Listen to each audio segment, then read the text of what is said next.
కావాలని కాపు కాస్తా కావాలని నియోజకవర్గాన్ని కనకపట్నం చేస్తానన్న నినాదాన్ని నిజం చేస్తున్నాడు స్థానిక ఎమ్మెల్యే దగ్గుమాటి వెంకటకృష్ణారెడ్డి. దీనిలో భాగంగానే నెల్లూరు జిల్లా దగదత్తి దామవరం ఎయిర్పోర్టు ఏర్పాటుకు రంగం సిద్ధం చేస్తున్నారు. దగదత్తి దామవరం ఎయిర్పోర్టు యాక్చువల్గా 2018లో శంకుస్థాపన ఆనాటి తెలుగుదేశం ప్రభుత్వం చేసింది.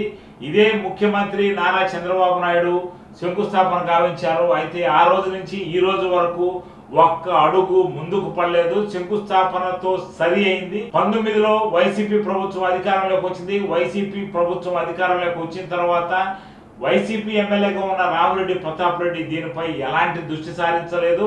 దీంతో పాటు వైసీపీ రాజ్యసభ సభ్యుడిగా అదే నియోజకవర్గానికి సంబంధించిన బేదా మస్తానరావు దీని గురించి అస్సలు పట్టించుకోలేదు. తిరిగి మళ్ళా తెలుగుదేశం ప్రభుత్వం వచ్చిన తర్వాత తెలుగుదేశం ఎమ్మెల్యే దగ్గుమాటి వెంకటకృష్ణారెడ్డి ఎయిర్పోర్ట్ కోసం పావులు గదిపారు. ఎయిర్పోర్ట్ నిర్మాణం అవసరం ఉంది నెల్లూరుకి. అనేక మంది నెల్లూరు జిల్లా నుంచి ఇతర ప్రాంతాలకు వెళ్ళి ఎయిర్పోర్ట్ ద్వారా ఇతర ప్రాంతాలకు ప్రయాణాలు చేస్తున్నారు. తిరుపతి, చెన్నై ఎయిర్పోర్ట్ పోవాల్సిన పరిస్థితి వస్తుంది. అనేక మంది ప్రయాణికులు నెల్లూరు నుంచి వెళ్లేందుకు అనేక శ్రమలు పడాల్సిన అవసరం ఉంది. ఈ నేపథ్యంలో జిల్లాకు ఎయిర్పోర్ట్ అవసరమని ఆయన కావలి ఎమ్మెల్యే దగ్గుమాటి వెంకటకృష్ణారెడ్డి పావులు కదిపారు. ఈ నేపథ్యంలోనే ఒకవైపు బీపీసీఎల్ రిఫైనరీ ఫ్యాక్టరీ వచ్చేసి రామాయపట్నం పోర్టుకు అనుసంధానంగా బీపీసీఎల్ రిఫైనరీ ఫ్యాక్టరీ వస్తుంది. ఇది 11,000 కోట్ల రూపాయలతో ఈ ఫ్యాక్టరీ నిర్మాణం జరగబోతుంది. దీంతో పాటు కృష్ణపట్నం పోర్టు ఉంది.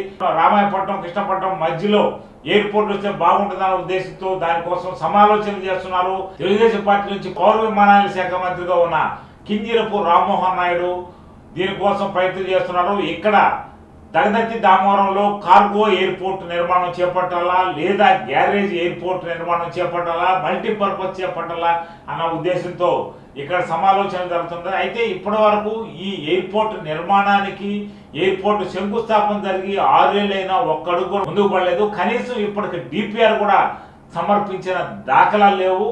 ఈ నేపథ్యంలో డిపిఆర్ను సిద్ధం చేస్తూ ప్రస్తుతానికి 5 కిలోమీటర్ల రన్వే ఉంటే సరిపోద్ది. రన్వే నిర్మాణం చేపడుతూ దీనికి సంబంధించిన భూసేకరణ చేపట్టాలని, ఇంకా భూములు అవసరం ఉందన్న ఆలోచనతో పౌర విమానయాన శాఖ ఉంది. కార్గో విమానాశ్రయం ఏర్పాటు చేసి ఒక కృష్ణపట్నం, మరోవైపు రామాయపట్నం బీపీసీఎల్ రిఫైనరీ ఫ్యాక్టరీలు అనుసంధానంగా వస్తున్న సాగరమాలతో పాటు ఇక్కడ రవాణా సౌకర్యం భారీగా పెరిగే అవకాశం ఉన్న నేపథ్యంలో ఈ ప్రయత్నాలు చేస్తున్నట్టు తెలుస్తుంది.